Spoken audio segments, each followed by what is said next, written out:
Ничего себе! Обалдеть!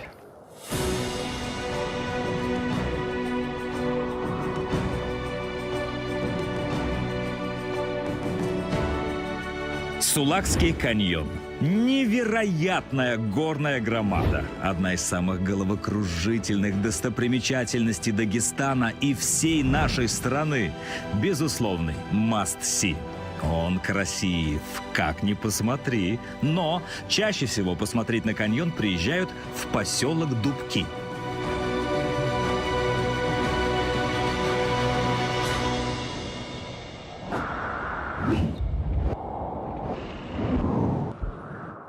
Такая благоустроенная территория, там раз, два и вот три смотровых площадки. Пойдем смотреть, какой вид открывается отсюда.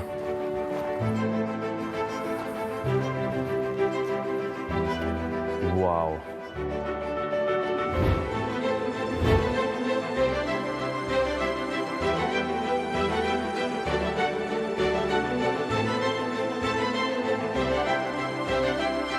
Слушайте, я несколько раз бывал на Гранд-каньоне в США.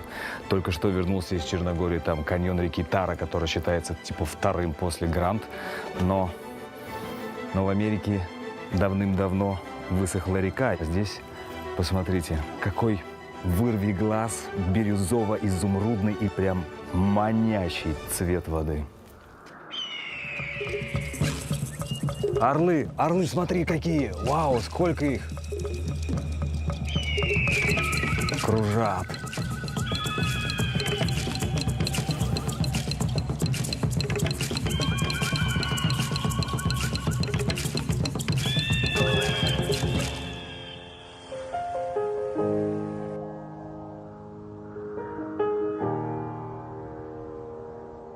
Простор, ветер и глубокое небо, в котором хочется утонуть.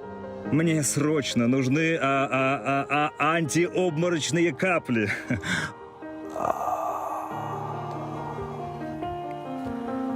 Фух, я аж дар речи потерял.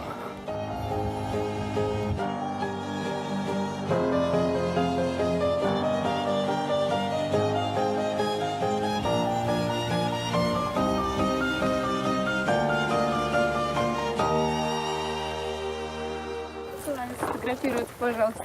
Ну, конечно, давайте. Сегодня так повезло. У меня Почему? день рождения. У вас день рождения. Как зовут вас? Юля. Юля, вас? Денис. В Дагестане первый раз, да? Да. Да. Дагестан стоит посещать? Однозначно, да. 100%. Почему? Во-первых, многие боятся ехать. Это неправда, 100%. Люди очень добрые, очень отзывчивые. То есть то, что здесь опасно, это все стереотипы, которые разбиваются вдребезги, когда ты смотришь на эту нереальную красоту.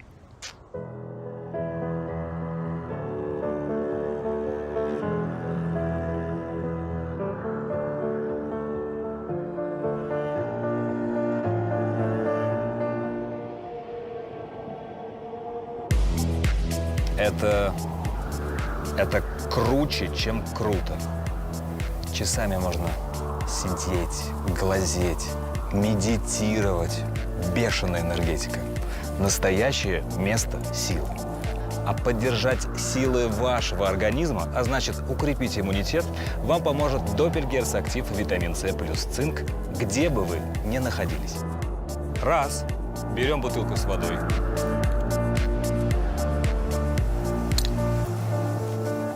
2. Растворяем.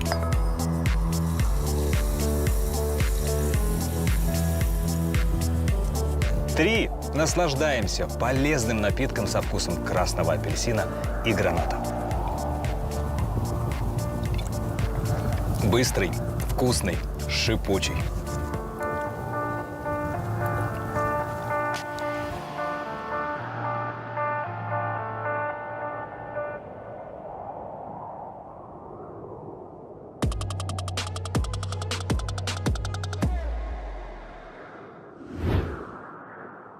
О, смотри, смотри, как красиво лодочка рассекает эту изумрудную гладь. Вон, видишь? Блин, сейчас бы там оказаться. О, Трах, тебе дох. Вот это аттракцион. Я себе на тебе дохал. Эй! Кэптон, а поднажми чуть-чуть, газку придай. Полный вперед.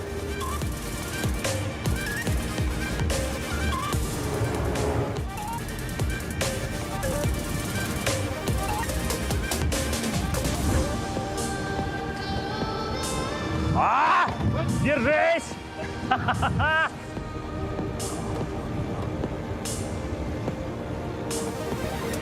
Абсолютно другие ощущения, когда смотришь на каньон вон оттуда с высоты, и когда ты гонишь по нему на всех парах здесь внизу. Абсолютно другие.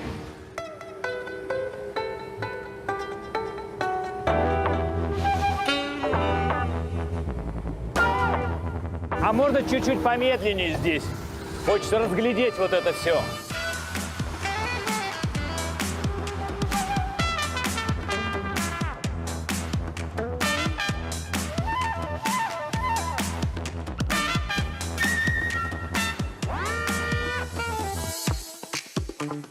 Смотри, водопад. А, это еще не водопад? Слушайте, у меня в Исландии не было такого развлечения. Она же, небось, чистейшая, да? Вау.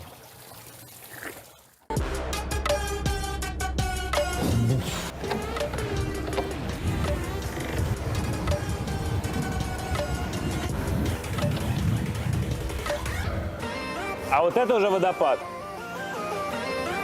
Вот. Почувствовать разницу, так сказать. Там был ручеек, а это водопад.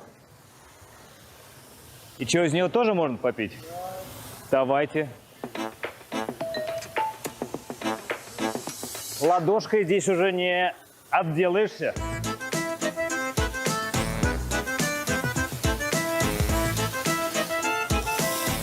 Уху! Еще бы зонтик бы. А! Ху-ху! А! Но, надеюсь, козленочком не стану. А стану таким настоящим, молодым, красивым, подтянутым джигитом. Вот. Алёш, будешь? Ну, ну давай, глоточек. Давай, за маму, за папу.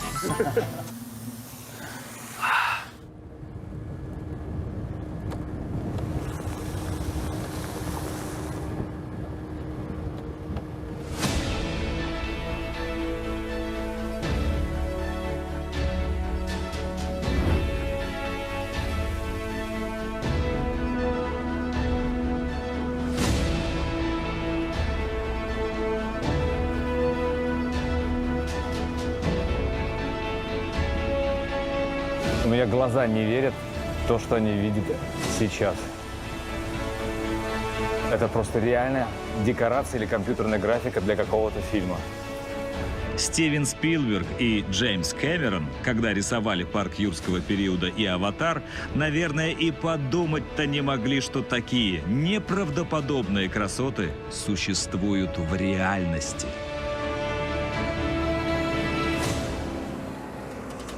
Догоняйте! Догоняйте!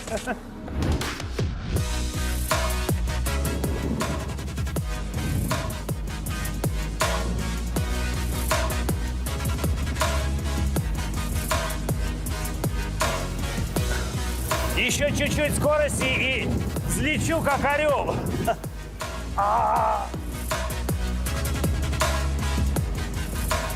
Чтобы с высоты посмотреть на еще одну красотищу. Черкейское водохранилище. Один из самых завораживающих водоемов Северного Кавказа. Пейзажи на нем чем-то напоминают норвежские фьорды. А еще здесь находится ГЭС. Самая мощная на Северном Кавказе. Масштабы и инженерная мысль поражают даже тех, кто далек от гидроэнергетики. колоссально, величественно и грандиозно.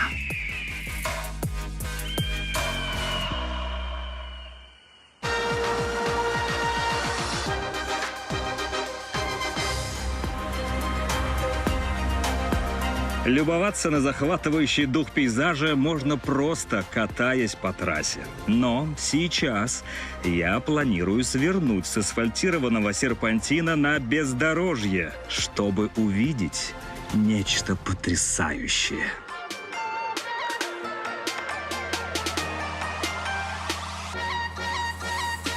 И для этого мне предстоит путь наверх длиной в 4 километра. Эту тернистую высокогорную дорогу можно преодолеть 3 способами.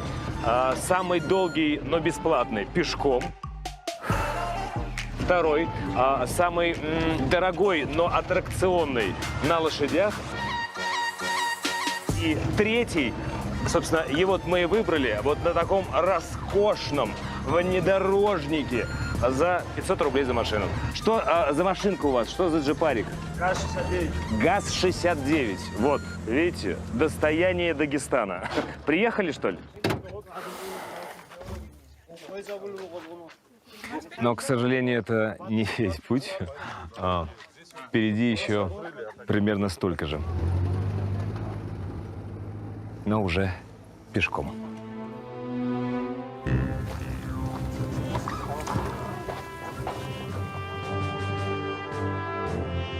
Надеюсь, эти 40 минут в гору на своих двоих того стоят. Ведь впереди меня, как говорят, ждет одно из самых невероятных мест Дагестана. Я заинтригован, хоть и подустал немного.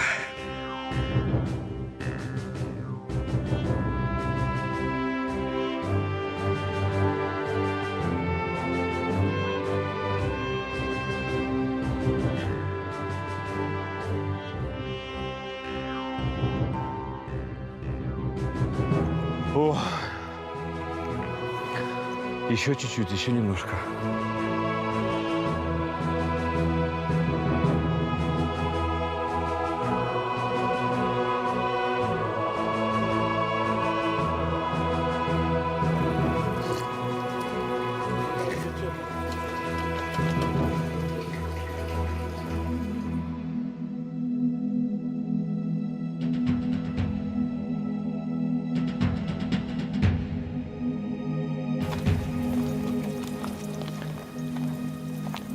И вот в этом месте наш travel-блокбастер превращается в мистический триллер.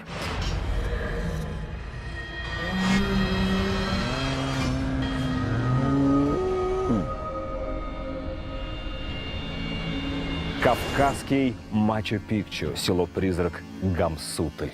Тут никто не живет, и время в этом ауле давно остановилось. Что за мистическая сила заставила жителей покинуть свои дома, и почему в этом ауле стоит побывать непременно?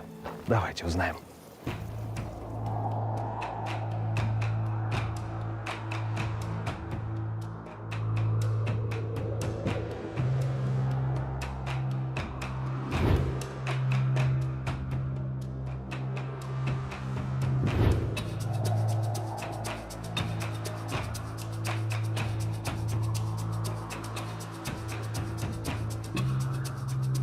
Этот аул расположился на высоте более 1500 метров над уровнем моря. И, что интересно, за всю свою историю существования так и не был никем никогда завоеван.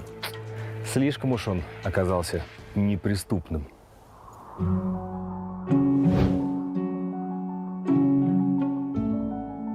Аулу более 2000 лет.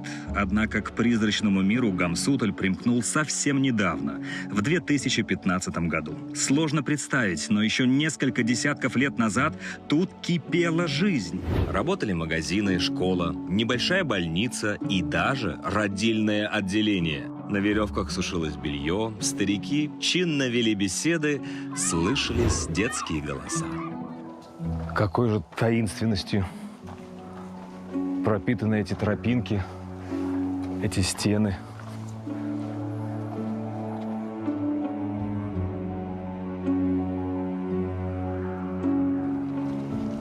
реально еще двери остались, в которые можно открыть и зайти.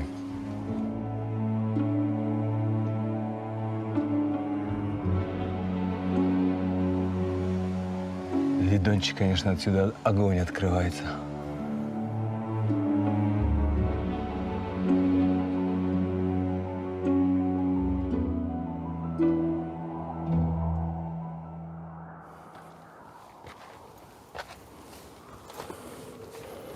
О, смотри-ка.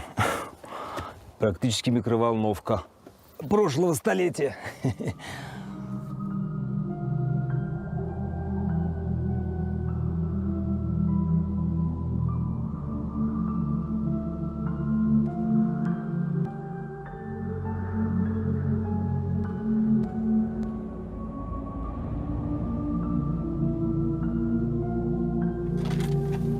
Лёш, береги голову.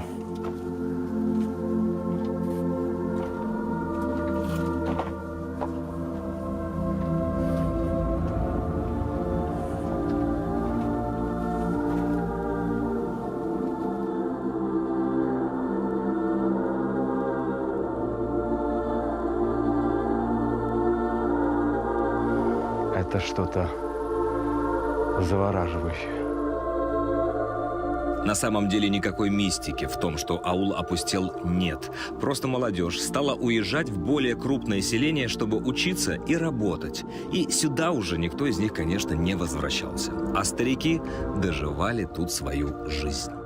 В последние годы в ауле остался всего один житель – Абдулжалил Абдулжалилов, который иронично называл себя мэром Гамсутля.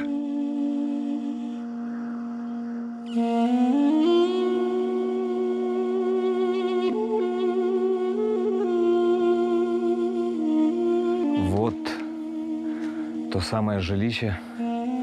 Посмотрите, наиболее полно сохранившееся из того, что мы здесь видели.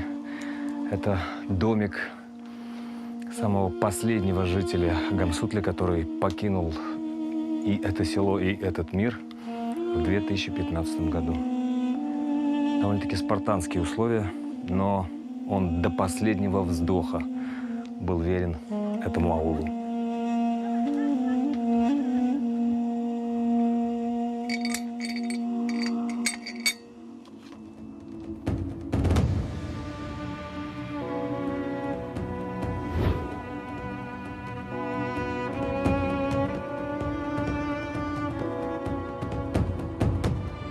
Несмотря на заброшенность, атмосфера в Гамсутле очень светлая. Хочется бродить вот по этим улочкам, притрагиваться к каменным наличникам, смотреть на дома, вросшие в скалы, и философствовать о причудах и призрачности нашей жизни.